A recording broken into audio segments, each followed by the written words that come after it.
Hello everyone. आज एक important topic पे बात करेंगे कि 90% से ज़्यादा लोग ट्रेडिंग में लॉस क्यों कर रहे हैं। मतलब ऐसा क्या हो रहा है कि 90 से लेके 95% तक लोग लॉस कर रहे हैं ट्रेडिंग के अंदर, और ये सेबी का डेटा भी हमें कहता है। बट जो अपर लेवल पे जो बैठे हैं लोग, यानी कि एक 5 to 7% जो लोग होंगे वो प्रॉफिट कर रहे हैं, वो ऐसा क्या कर रहे हैं कि जो एक नॉर्मल ट्रेडर को पता नहीं, या फिर कोई बिगिनर है उसे पता नहीं है। तो हमें वो अभी देखना पड़ेगा कि ऐसी क्या एक डिफरेंट चीज वो लोग कर रहे हैं कि जिससे कि वो प्रॉफिटेबल है और हम लोग यहाँ पे प्रॉफिटेबल होने के लिए स्ट्रगल कर रहे हैं। तो वो चीज एक बार देखते हैं। देखिए, एक रैंडमली चीज बताता हूँ।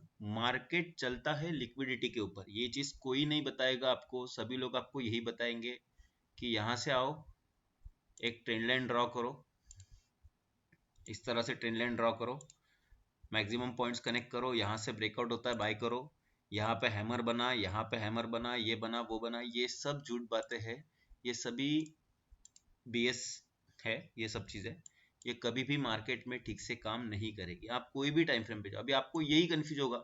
अभी देखिए, मैंने आपको एक बताया कि रैंडमली मैं यहाँ से आपको एक ट्रेंड लाइन ड्रॉ करके इस तरह से कनेक्ट करके बता रहा हूँ। अब कोई होगा तो आपको कहेगा कि डेली पे मत करो, वीकली पे करो। तो अगेन आप जाओगे यहाँ से और कुछ ये पॉइंट से लेके आप कुछ इस तरह से इसे कनेक्ट करोगे। तो अभी तक जिन्होंने यहाँ कनेक्ट किया है उनका ब्रेकआउट आ गया, जिन्होंने यहाँ कनेक्ट किया उनका अभी तक ब्रेकआउट नहीं है, उनके लिए वो रेजिस्टेंस है। तो करे क्या, डिसाइड कैसे करे कि कहाँ पे क्या प्लान करना है, किस तरह से ये सब चीजें ड्रॉ करनी है। अगर फ्रैंकली आपको बताऊं तो ये कुछ भी आपको ड्रॉ करने की जरूरत नहीं है। मेरे नजर में ये सब चीजें फेल है।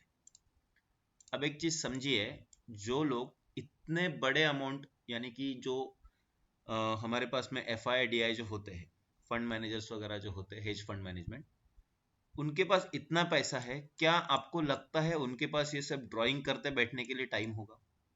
ऑब्वियसली नहीं होगा। ठीक है। तो ऐसा क्या एक डिफरेंट हम लोग अप्रोच रख सकते हैं मार्केट में जिससे कि हम पैसे बना सके। अब देखिए, आप में से 95% लोगों को डिमांड जोन सप्लाई जोन के बारे में जीरो नॉलेज है। अब डिमांड जोन सप्लाई जोन होता क्या है, एक बार मैं बता देता हूँ। देखिए, एक एग्जाम्पल से समझते हैं, जैसे कि ऑनियन का एग्जाम्पल। अब जैसे आप सभी को पता है कि महाराष्ट्र में नासिक ऑनियन बहुत ज्यादा फेमस है। अब इसमें होता क्या है, सपोज कोई फार्मर है जिनके पास इस साल ऑनियन का प्रोडक्शन कम हुआ है। ठीक है। और उन्होंने मार्केट में उस ऑनियन को एक स्पेसिफिक डिस्ट्रीब्यूटर को बेच दिया। वो क्या करेगा, जब तक मार्केट में ऑनियन का शॉर्टेज और ज्यादा नहीं बढ़ेगा तब तक वो स्टॉक करेगा, और सडनली उसका जो स्टॉक है वो सेल आउट करने के लिए निकाल देगा। यानी कि इस केस में क्या हुआ कि ऑनियन ऑलरेडी शॉर्टेज में था, प्रोडक्शन उसका कम था, और एक जगह पे वो कलेक्ट होने की वजह से वो ऑलरेडी और ज्यादा शॉर्टेज में चला गया। अब यहाँ क्या होगा, यहाँ पे होगी डिमांड क्रिएट। मार्केट में विदाउट ऑनियन कोई भी हम सब्जी नहीं बना सकते। तो यहाँ पे डिमांड क्रिएट होगी, और यही डिमांड जो है वो मार्केट की प्राइस को अप लेके जाएगी। अभी इसका एक सिंपल एग्जांपल क्या होगा, ऑनियन मार्केट में यहाँ पे शॉर्टेज है, तो क्या होगा, ऑनियन का रेट 200 रुपए किलो, 300 रुपए किलो, 400 रुपए किलो तक ऊपर जा सकता है। बट अगर सेम केस सिनारियो में ऑनियन बहुत ज्यादा क्वांटिटी में अवेलेबल है, बहुत ज्यादा क्वांटिटी में अवेलेबल है, तो डिस्ट्रीब्यूटर क्या करेगा, अपना उसके पास जो भी स्टॉक है, जो माल उसके पास पड़ा होगा, वो जल्दी से जल्दी बेच के पैसे रिलीज करने की कोशिश करेगा, या फिर उसका जो इन्वेस्टमेंट है वो रिलीज करने की कोशिश करेगा। ये केस में क्या हो जाएगा कि सप्लाई बहुत ज्यादा हो जाएगी, और लोगों को इतने ऑनियन की जरूरत नहीं, तो डिमांड ऑटोमेटिकली क्या हो जाएगी, कम हो जाएगी। अगर सप्लाई ज्यादा होती है, डिमांड कम होती है, तो ऑनियन का रेट क्या करेगा, डाउन साइड में आएगा। वो कम हो जाएगा, 20 रुपए किलो, 15 रुपए किलो तक ऑनियन डाउन साइड में आ जाएगा। ये लॉजिक हम लोग मार्केट में अप्लाई करते हैं। ठीक है, एक जनरल मार्केट में जो होता है हमारा वो। अब आप जब भी मार्केट में कोई चीज परचेस करने के लिए जाते हो, अब ऐसा तो नहीं होता कि आप मार्केट में ऑनियन खरीदने गए, आपने 200 रुपए किलो से ऑनियन खरीदा, एज अ वेंडर, और आप जाके फिर मार्केट में उसे 20 रुपए किलो से बेच रहे हो। ये तो आप नहीं करते हो। फिर मार्केट में ऐसा क्यों करते हो कि टॉप पे बाय करते हो और बॉटम पे सेल करते हो? बिकॉज आपको डिमांड सप्लाई का कंसेप्ट ही समझ में नहीं आया। अब एक रैंडम एग्जांपल बताता हूं इंडिगो के चार्ट। ये इंडिगो का चार्ट है। अब देखिए यहां पे एक डिमांड जोन बना है, इस वीक से यहां तक हम लोग मार्किंग करेंगे, इसे एक्सटेंड करेंगे कुछ इस तरह से। आप देख सकते हो कि इस रेड कैंडल ने उस एरिया को टच कर दिया, जो हमारा डिमांड जोन का वीक टू वीक एरिया था उसे टच कर दिया। क्या करते हैं, एक रैंडमली यहाँ पे एक वर्टिकल लाइन ड्रॉ करते हैं कि हमें इसके आगे हमें देखना है, इस वर्टिकल लाइन के आगे हमें चेक करना है कि उसके बाद क्या क्या एक्शन हुआ मार्केट में। अब आप देखोगे इस डिमांड जोन में प्राइस आने के बाद में हम लोग जाएंगे डेली टाइम फ्रेम पे। हमें यह देखना है कि प्राइस कब एक डेली सप्लाई जोन के ऊपर क्लोजिंग कर दे, यानी कि उसकी डिमांड हम यहाँ पे कंफर्म करेंगे कि डिमांड एक्चुअली है या नहीं है। अब आप लोग कहोगे कि ये मूव चली गई तो जाने दीजिए ना, या आप एक्चुअली में आज तक कभी कैप्चर करने पाए तो आप कौन सा कैप्चर करने वाले थे? ठीक है, but always trade with some confirmation. ये सब होने के बाद देखिए यहाँ पे प्राइस का रेंज ब्रेकआउट होना, प्राइस इस एरिया के सप्लाई तक आना, एंड अगेन फाइनली इस सप्लाई जोन के ऊपर डेली टाइम फ्रेम पे प्राइस का क्लोज होना। इसका मतलब क्या है, ये जो एरिया था इस एरिया में कुछ ना कुछ बेटर बाइंग हुई है, डिमांड वहां पे जनरेट हुई है। जैसे ही इस एरिया के ये डिमांड जोन में प्राइस आई, आपको यहां एंट्री मिली विद दिस रेड कैंडल, और इस पूरे जोन के डाउन साइड में आपका स्टॉप लॉस था। ठीक है, अब यहां पे आपकी एंट्री होने के बाद में हम देखते हैं कौन से डेट पे यहां पे एंट्री हुई। आप डेट देखोगे 13 जनवरी 2025। वहां से आप देखोगे तो प्राइस थोड़ा यहाँ पे स्ट्रगल की 2-4 दिन, डाउन साइड में आई नहीं स्टॉप लॉस हिट करने, बट प्राइस अल्टीमेटली इस सप्लाई जोन के एरिया तक आपकी चली गई, यानी कि आपको जो टारगेट चाहिए था वो यहां मिल गया। अब एक काम करते, इंडिगो का जो स्टॉक है अभी 4500 के अराउंड चल रहा है, तो 4500 का कॉल ऑप्शन हम लोग देख लेते कि ये 13 जनवरी को यहां जब स्टॉक आया ऑप्शन में क्या मूव हुआ। ये कॉल ऑप्शन है, यहाँ पे हम लोग क्लिक करेंगे। आप देख सकते हो यहाँ बैक साइड का डेटा तो नहीं, बिकॉज वो जनवरी महीने में हुआ था, और यहाँ पे जनवरी के देखिए एक 9-10 तारीख के आसपास से हमारे पास डेटा है। हमारी एंट्री वहां हुई थी 13th ऑफ जनवरी को, ये 13th ऑफ जनवरी को आपकी एंट्री हुई। इसका लो था 40 रुपीज का, और उसके बाद मार्केट ने लो लगाया 29 या 30 रुपीज के अराउंड अराउंड। उसके बाद देखिए 2 से 4 दिन 5 दिन के अंदर अंदर प्राइस ने हाई लगाया 116 रुपीज का। हमें ये मूव कैप्चर करनी है बस, मतलब 40 रुपीज से 116 रुपीज, आप 100 रुपीज पे भी एग्जिट करते हो तो 60 पॉइंट आपको कैप्चर होते हैं, और इसका लॉट साइज है ओनली 150 का। अगर मैं इसे 40 रुपीज पे बाय करने की कोशिश करता हूं तो 6000 रुपीज मेरी इन्वेस्टमेंट हो जाएगी, और अगर मैं इसे कैलकुलेट करूं 60 पॉइंट्स का हमारा प्रॉफिट था, क्वांटिटी थी 150 रुपीज, 9000 का हमारा यहाँ पे क्लियर प्रॉफिट बनता है। इस तरह से ऑप्शन बाइंग में ट्रेड किया जाता है। अभी आप केईआई का स्टॉक देखेंगे हम लोग। देखिए ये एक वीकली जोन था, ठीक है, ये एक वीकली जोन था। यहां पे आप देखोगे कि प्राइस ने एक वीकली जोन बनाया जिसकी वीक बहुत अल्टीमेटली बहुत ही ज्यादा थी, कोई प्रॉब्लम नहीं है। प्राइस उस वीक में यहाँ पे आई है, और इस वीक में यहाँ आने के बाद में हम रैंडमली अगर इसे सिर्फ ब्लॉक करके एक बार चेक कर ले, डेली टाइम फ्रेम पे आप देख सकते हो प्राइस ने पूरे के पूरे इस रेंज ब्रेकआउट के ऊपर हमारी कैंडल क्लोज कर दी, और फाइनली प्राइस जाके यहाँ क्लोज हो गई। इसका मतलब क्या हुआ, ये एक जोन बना हमारे पास में और एक बॉटम में एक जोन बना, दो हमारे पास में demand zone daily time frame पे बन चुके हैं। अब सिंपली हमें वेट करना है कि कौन सा जोन रिएक्ट कर रहा है। इस जोन पे देखिए आप प्राइस वीक टू वीक आना, और वहां से ये कैंडल देखो आप 8.55% की कैंडल है। यही तो सब हमें चीजें कैप्चर करनी है। अभी ये छोड़िए, चलिए जिंदाल स्टील के बारे में बात करते हैं। अगर हम वीकली टाइम फ्रेम पे जाते हैं जिंदाल स्टील में, सेलिंग की तरफ देखेंगे। ये वाला एक जोन था हमारे पास में, सप्लाई जोन का एरिया, ये वाला, वहां पे प्राइस का आना, इस कैंडल की बात देखेंगे, वहां पे प्राइस का आना, डेली टाइम फ्रेम पे जाएंगे, इस डेली जोन के डाउन साइड में प्राइस का क्लोज करना, यानी कि यहाँ पे सप्लाई ज्यादा है, डिमांड कम है, प्राइस का रिवर्स होते ही डिमांड जोन में आना और वहां से एक अच्छा खासा फॉल आना। अब ये नवंबर महीने का डेटा, इसका ऑप्शन का डेटा तो आपको मैं नहीं दिखा पाऊंगा, इतना डेटा अवेलेबल नहीं होता है। ये इस तरह से आपको जब पूरा नॉलेज होगा इन चीजों का, उसके बाद ये चीजें काम करती है। इसमें ब्रेकआउट ट्रेडिंग भी किया जाता है, बट हाँ, विथ कंफर्मेशन किया जाता है सभी चीजों के साथ में। अभी देखिए वीकली पे हम जाएंगे, अब जो जोन ने इन सभी डिमांड जोन के नीचे क्लोजिंग दिया, प्राइस अगेन उसी जोन में यहाँ पे आई है और यही से एक फॉल स्टार्ट हुआ है। अब जेएसडब्ल्यू एनर्जी को देखेंगे या फिर जिंदल स्टील को देखते हैं, एक बार जेएसडब्ल्यू स्टील को देखते हैं। अभी जिंदल स्टील देखा, जेएसडब्ल्यू स्टील को देखते हैं, या जेएसडब्ल्यू एनर्जी, ठीक है, चलो इसे देखते हैं, रैंडमली स्टॉक लेंगे, कोई प्रॉब्लम नहीं।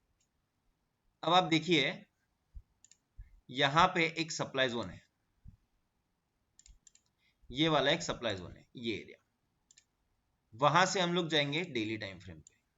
ये वही एक सप्लाई जोन रैंडमली जो बना था, उसने एक डिमांड जोन के नीचे क्लोजिंग दिया, उसने क्लोजिंग देने के बाद में price down side I, again उसी सप्लाई जोन एरिया में प्राइस का एक बार आना और वहां से again price sharply fall on. ये रैंडमली नहीं होता है, आप मार्केट में कोई भी चार्ट ओपन करके देख लो और कहीं पे भी इसे प्रैक्टिकली अप्लाई करके देख लेना, हर चार्ट में काम करता है। इवन आपको मैं अगर यहाँ तो अभी जरूरत में बिटकॉइन नहीं दिखेगा, मैं आपको बिटकॉइन भी दिखा सकता था कि बिटकॉइन में भी ये चीजें काम करती है। अभी यहाँ पे कुछ स्टॉक्स देखेंगे हम लोग, ऑप्शन देखेंगे। दिल्ली वेरी का ऑप्शन 6 रुपीज 85 पैसे के अराउंड अराउंड बाइंग दी थी, ये 6 रुपीज 85 पैसे के अराउंड अराउंड यहाँ पे कहीं पे बाइंग दी थी, शायद यहाँ कहीं पे, उसका आप हाई दे सकते हो, 14 रुपीज का हाई। यूपीएल का कॉल ऑप्शन दिया था, यूपीएल का कॉल ऑप्शन दिया था कुछ 10 रुपए के आसपास कुछ बाइंग दिया था, 10 रुपए 85 पैसे के अराउंड अराउंड बाइंग दिया था। तो आप यूपीएल का ऑप्शन का हाई देख सकते हैं कितना है, 19.75, ये 20 रुपीज 80 पैसे वगैरह गया था। उसके बाद आप देख सकते हो यहाँ पे रैंडमली ये केईआई का अभी रिसेंटली एक कॉल ऑप्शन दिया था हमने, इसे 1 आवर के चार्ट में देखते हैं। देखिए 85 रुपीज के अराउंड अराउंड यहाँ कहीं पे हमने बाइंग दिया था, यहाँ पे कहीं पे 85 रुपीज के अराउंड अराउंड 83-85 रुपीज के बाद में यहाँ पे 40 रुपीज का 43 रुपीज का लो लगाया और उसके बाद में प्राइस का हाई 249 रुपीज का था। उसके बाद में हम लोग चंबल फर्टिलाइजर्स का भी देखेंगे, ये चंबल फर्टिलाइजर्स का भी कॉल ऑप्शन मैंने रिकमेंड किया था, आप देख सकते हो चंबल फर्टिलाइजर्स को मैंने 27 रुपीज के अराउंड अराउंड यहाँ कहीं बाइंग दी थी और उसके बाद उसका हाई था 49.70 का। ये रैंडमली नहीं होता है। अभी चलिए आपको चंबल फर्टिलाइजर्स एक बार बता देता हूं,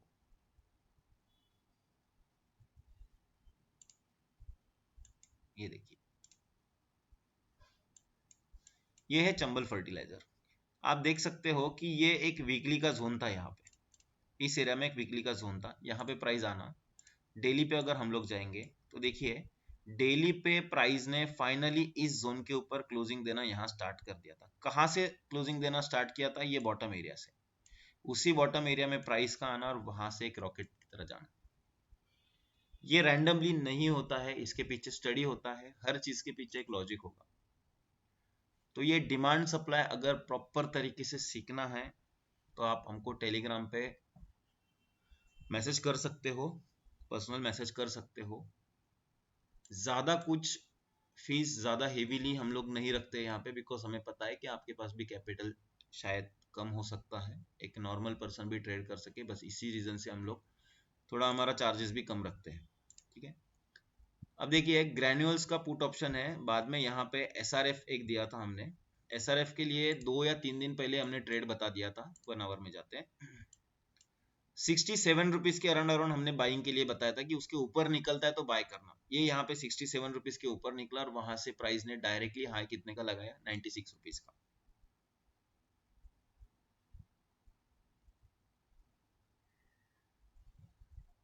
बाद में गेल के कॉल ऑप्शन के लिए बात करेंगे तो देखिए गेल का कॉल ऑप्शन अप्रोक्सीमेटली एक ₹2.80 या 90 के अराउंड अराउंड दिया था। ₹4.50 का यहाँ पे उसने टारगेट दिया है। अब गेल ऑप्शन का आप लॉट साइज देखोगे तो 2300 का टारगेट लॉट साइज है। अप्रोक्सीमेटली ₹1.5 वगैरह या कुछ उसने यहाँ पे दिया है। 5000 के अराउंड अराउंड यहाँ पे प्रॉफिट हो गया। गोदरेज प्रॉपर्टीज की अगर मैं बात करूं तो गोदरेज प्रॉपर्टी भी आप देख सकते हो कि इतना रैंडमली यहाँ पे बाइंग दिया था गोदरेज प्रॉपर्टीज ₹30 के अराउंड। ₹30 से उसने देखिए हाई क्या लगाया यहाँ पे ₹40 का। गोदरेज प्रॉपर्टीज का लॉट साइज है 250 का, आई थिंक यस 225 का लॉट साइज है। यूनियन बैंक देखेंगे हम लोग। यूनियन बैंक में भी देखिए इसका भी ट्रेड दिया था। अभी इसका डेटा सफिशिएंट प्रॉपर नहीं दिख रहा है, ठीक है कोई दिक्कत नहीं।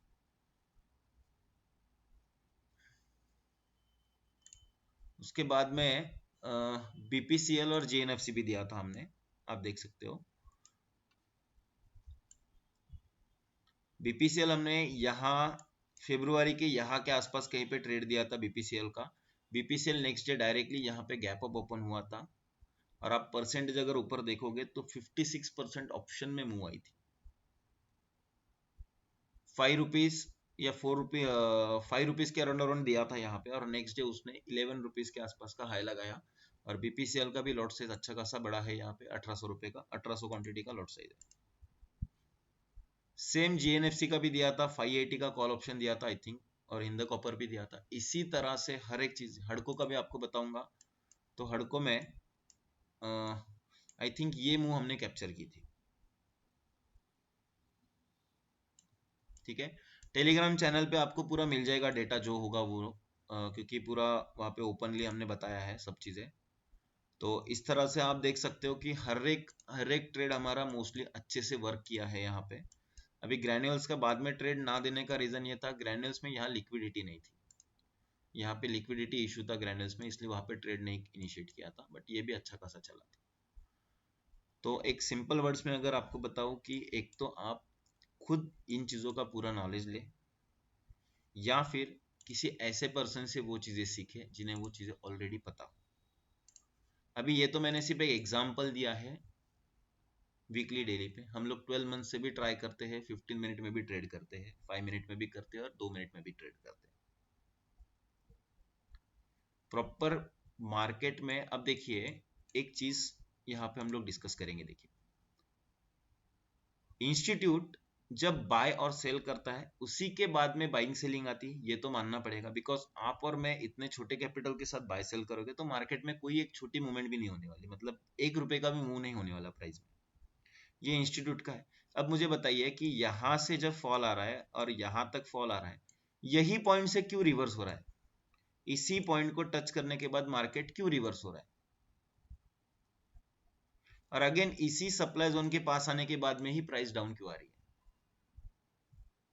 It is all about demand and supply. Institute के पास पेंडिंग ऑर्डर होते हैं, उनके ऑर्डर्स कैंसिल नहीं होते, ये बात समझ लो। इसका कहने का मतलब ऐसा है कि अगर आप और मैं अगर ऑर्डर लगा के रखते कुछ हेवी क्वांटिटी के लिए तो 315 या 320-25 के अराउंड अराउंड हमारे पूरे के पूरे ऑर्डर कैंसिल हो जाते हैं ऑटोमेटिकली, जो एग्जीक्यूट नहीं हुए। बट इंस्टीट्यूट के केस में ऐसा नहीं होता है, उनके सिस्टम हाईटेक होते हैं, अलग होते हैं हमसे। उनके पेंडिंग ऑर्डर कभी भी कैंसिल नहीं होती है, उनके लिए एक सेपरेट लाइन भी होती है जो सेबी से वो लोग डायरेक्टली, एनएससी बीएससी से डायरेक्टली वो लोग लेते हैं, जिससे कि हमारे और उनके डेटा में ये जो हमारा प्राइस का डेटा फ्लक्चुएशन ऊपर नीचे जो प्राइस होती है ना, ये जो डेटा है ना, 3 से 5 सेकंड का डिफरेंस होता है, कभी कभी केस में 7 सेकंड का भी डिफरेंस होता है।